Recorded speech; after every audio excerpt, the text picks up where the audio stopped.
আপনি যা দেখছেন তা কোনো এলিয়েন স্পেসশিপ নয় এবং না এটা কোনো সায়েন্স ফিকশন সিনেমার অ্যানিমেশন প্লট।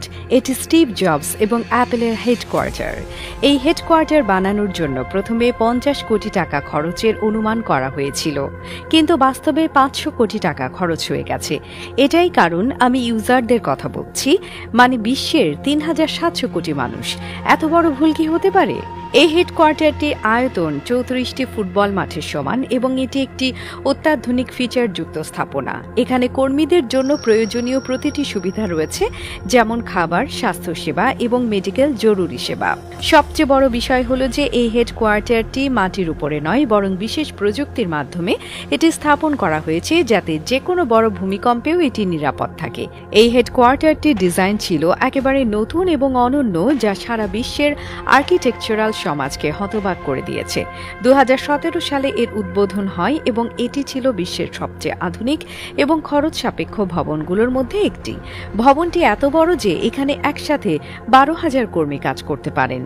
এর গ্লাস প্যানেলগুলো পৃথিবীর সবচেয়ে বড় এবং এই ভবনটি এমনভাবে ডিজাইন করা হয়েছে যাতে কর্মীরা আরামদায়কভাবে কাজ করতে পারেন। অ্যাপেলের এই বিল্ডিংটি ভূমিকম্পের জন্য বিশেষভাবে প্রস্তুত, কারণ এটি 7টি স্টিল প্লেটে দাঁড়িয়ে এবং এমনভাবে তৈরি হয়েছে যাতে ভূমিকম্পের সময়ও এটি নিরাপদ থাকে। এছাড়া এটি অত্যন্ত পরিবেশ বান্ধব এবং এর মধ্যে 100% সৌরশক্তি ব্যবহার করা হয়।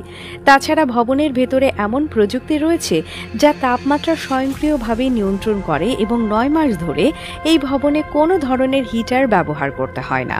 কর্মীদের জন্য এখানে একটি বিশাল ক্যাফেটেরিয়া, ব্যালেন্স সেন্টার এবং হাজার হাজার গাড়ি পার্ক করার জায়গা রয়েছে। এছাড়া এটি এমন এক ধরনের সিস্টেমে তৈরি যা কর্মীদের শারীরিক এবং মানসিক সুস্থতায় সাহায্য করে।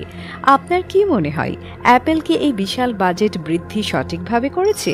এবং আপনি কি এমন পরিবেশে কাজ করতে চান যেখানে প্রযুক্তি, প্রাকৃতিক সৌন্দর্য এবং শারীরিক সুস্থতার প্রতি এতটা মনোযোগ দেওয়া হয়?